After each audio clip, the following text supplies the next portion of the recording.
Today we're taking the stereo out of a 2004 Lexus IS300. We're going to start with a little pry bar in on the side of the controls down below here. This will allow me to get a bent corner screwdriver in and pull the edge of this control panel forward and grasping on the side and pull forward. This releases the bottom panel. Now with this pull forward, it's going to give access to two screws down here at the bottom. These are 10mm bolts, and we're going to remove the one here on the left.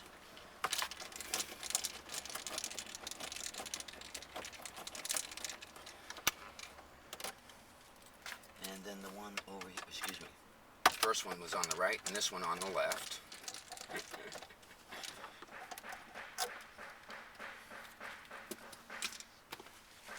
Next we're going to take a small flathead screwdriver, open up the top here, and there's a little panel with a little pry mark at the front. We're going to lift this panel up and remove this little panel here. This gives access to two Phillips screws here. One is located right here on the right. One is located here on the left.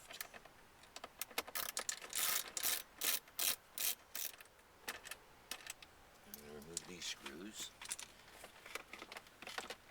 This will allow us to pry this top panel out. Pull this top panel loose. I'm going to pry a little bit at the edge here to release the clips, and this panel comes up and removes. I'm going to set that aside, and this is going to give access to the two remaining 10mm bolts, one on the top right here. That's exposed for moving the panel above. One on the top left here.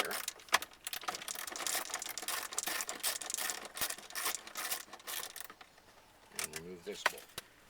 Now we're gonna grasp the car stereo and pull it from the dash and pull it away from the dash.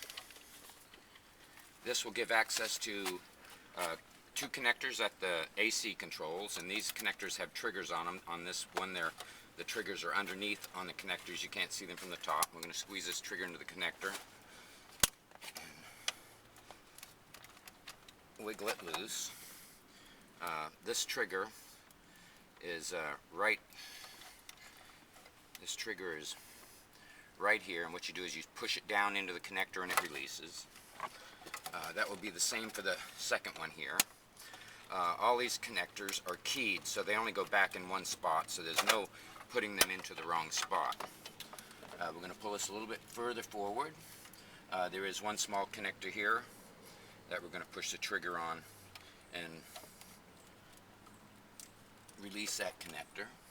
There are two connectors down here at the bottom, which you can't see too well from that direction, but you grasp the base of the antenna, and the antenna removes out. That's a mini antenna, and then there's a second antenna jack that we pull out and release as well.